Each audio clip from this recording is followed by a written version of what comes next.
Florida State 1 win away from the Final Four. Standing in their way, the Michigan Wolverines. Lane Hurt here with Associate Head Coach Stan Jones. Coach, before we get to Michigan, let's talk Florida State, specifically defensively. This team's been excellent in the tournament, giving up 61 points a game. Team shooting a little bit over 37.5% from the field against the Seminoles. What's been the difference come tournament time defensively? Well, it's kind of refreshing. It's like the good old days with when you had the Bernard Jameses and the Chris Singletons and those elite defenders, and it's just been a growing process for our guys.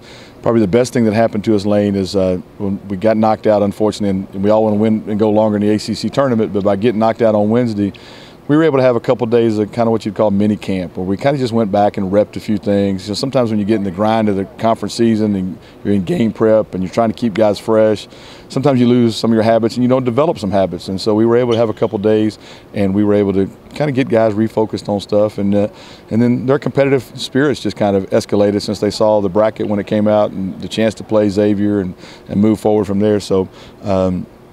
It's just been a progression for our guys, and I'm happy to see it happening at the right time.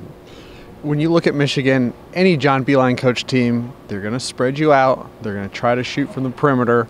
Is this what you expect when you look at a team that he coaches?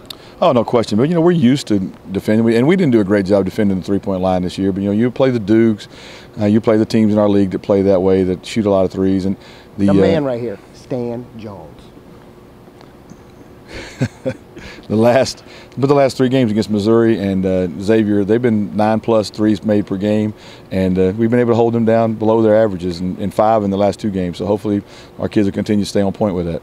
They've got big guys who can score on all 3 levels. What kind of pressure does that put on your defense, specifically the interior guys? But like you've said, they've had that experience throughout ACC play as well. Well, no question. We've played against the best of the best with the bigs in our league, with the Luke Mays, who could play inside out, the Bagleys, the Carters, and on down the line, the DeJuan Hewells in our league, Elijah Thomas and the guys at Clemson. So we're used to it. We've also played pretty big. We were very focused on Gonzaga with their bigs, with Williams and Tilly, who unfortunately didn't play. Hachimura were both all inside-out guys that could score it a lot of different ways. So we just got to continue to use reference points from the year, continue to remind our guys of situations they've been in so that they feel comfortable and can play loose and free. Finally, you mentioned loose and free. Is it important to kind of handle the nerves in a game of this magnitude as well? No, it has been. I think it's kind of refreshing for our guys. I mean, they've not been this far, and I think they've enjoyed the moment. And I think they're kind of so young, and their chemistry is so good, and their collective togetherness is so good. I think it's allowed them to not really get lost into what the moment could be, and they're just playing, like it's something special, and they want to be part of it. Well, there you have it, Seminole fans. Saturday night in prime time in Tallahassee. Finally a good game time to sink your teeth into.